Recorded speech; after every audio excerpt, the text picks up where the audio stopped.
got most of it. So,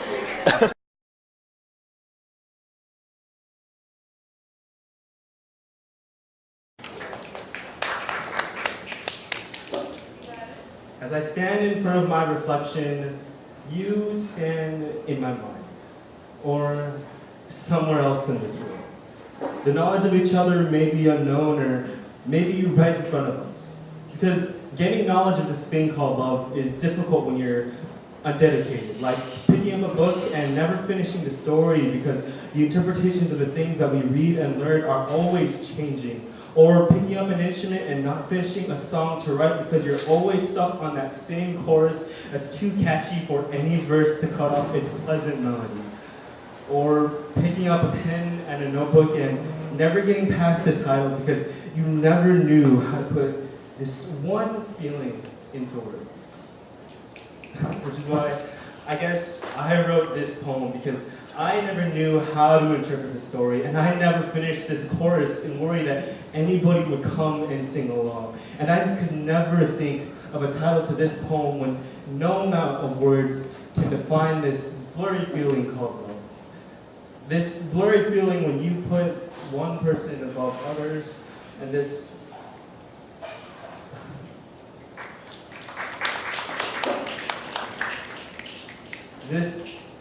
blurry feeling when you put one person above others, this one person that makes you feel like you belong, just as long as you don't put this person above you.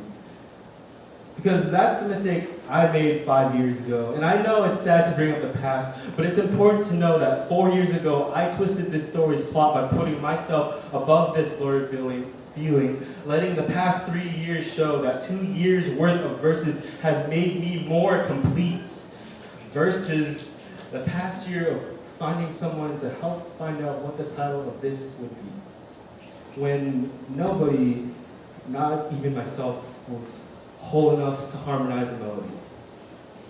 But they say that those who are meant to be see a reflection of themselves in personality. So maybe I'm just finding a small reflection of myself in this sea of blurry feelings. But until then, I know that if ever I find myself in a future relationship, that it will be a test to see if you, whoever you are, would make your story cross with mine, to hear if your voice will harmonize with mine, and to see if we'd be able to write a title to this blurry feeling.